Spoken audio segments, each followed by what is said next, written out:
This is the story of Calvin, a young gentleman who lives in the northern part of Nigeria. In the city where he lives, there is a Catholic church located close to where he lives, and that is where he worships. Calvin is not just a Sunday worshipper. He took up roles and began to serve in the church as an usher.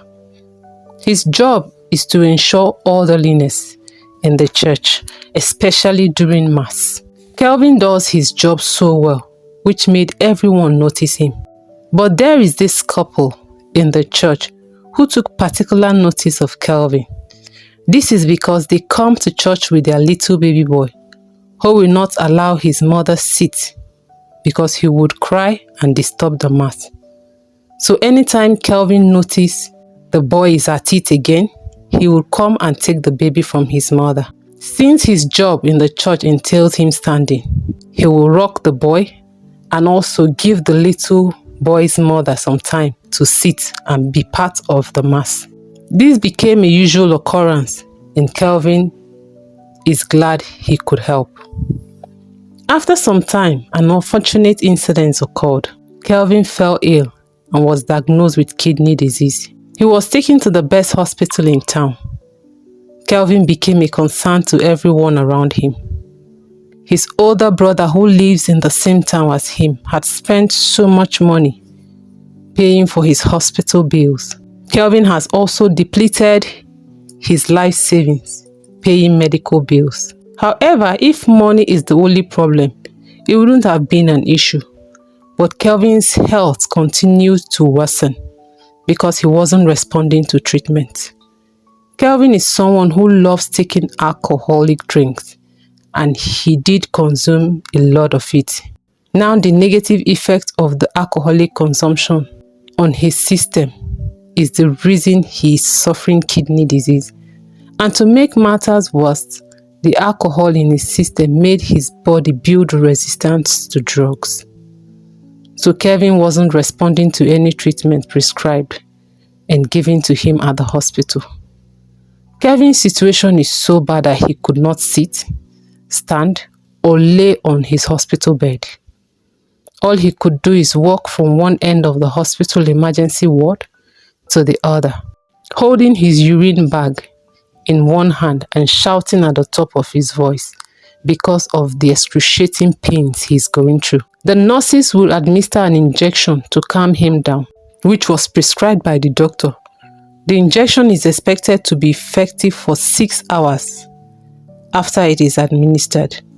But because Calvin's system had become resistant to medication, the injection is effective for 30 minutes only. So Calvin gets to sit and rest for only 30 minutes. Then for the rest 5 hours 30 minutes, Calvin will be in so much pain, and he would continue to move from one end of the hospital emergency ward to the other end, holding his urine bag and shouting. This will go on for the next 5 hours 30 minutes. Then the nurses will come to administer another dose to him. The hospital doctors and nurses had done all they know how to do. They are just waiting for the day he would give up the ghost. Back home, where Calvin lives, it was another day for Sunday Mass at the Catholic church where Calvin attends. He has not been in attendance for some weeks now. That very Sunday, the woman whose baby Calvin usually carry, I would call her Mrs. Alice Andy, couldn't help but had to ask about Calvin. She was told Calvin had been in the hospital for more than 2 weeks. She asked the name of the hospital. Mrs. Alice Andy could not wait for close of Mass before she left the church.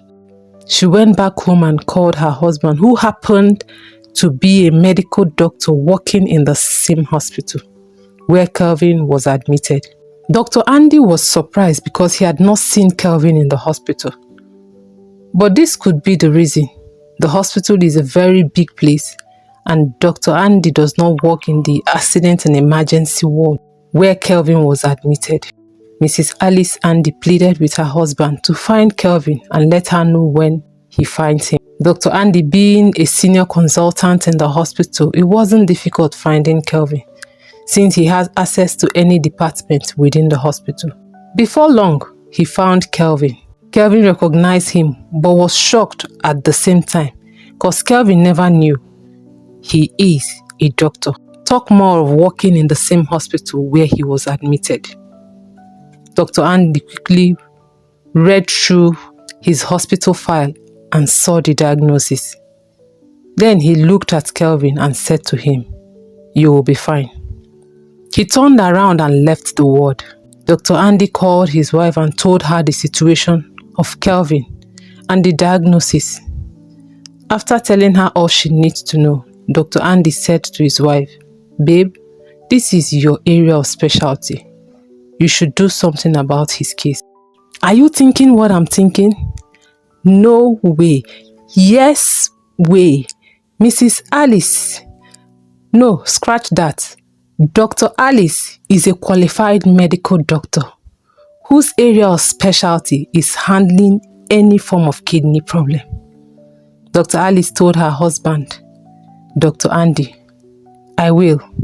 Please, babe, when it's midnight today, go to Kelvin. Put a call through. I want to hear from him."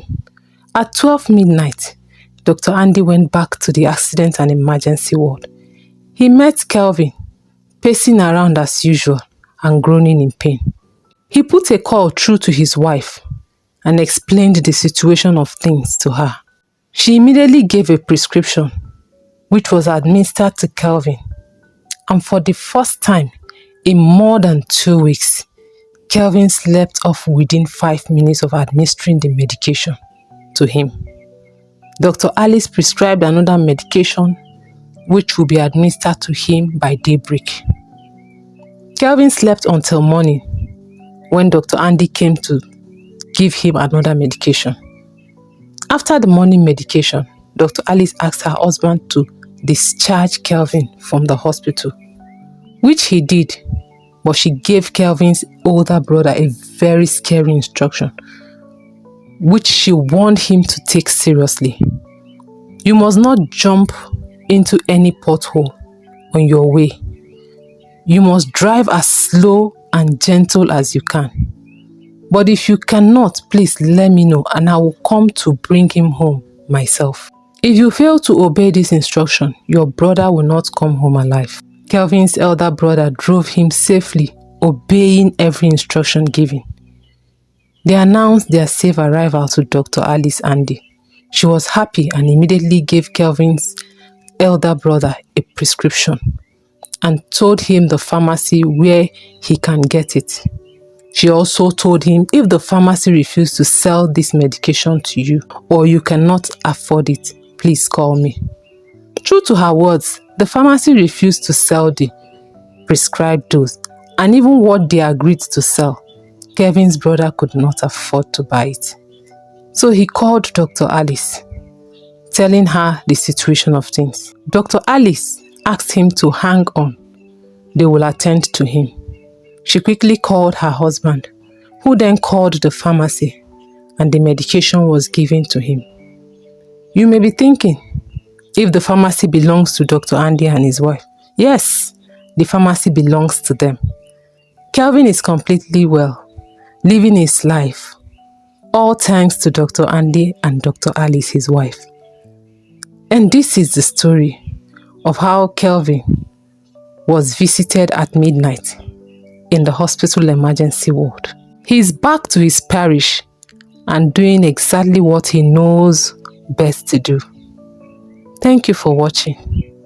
Do not forget to like, share and subscribe for more interesting stories. Bye.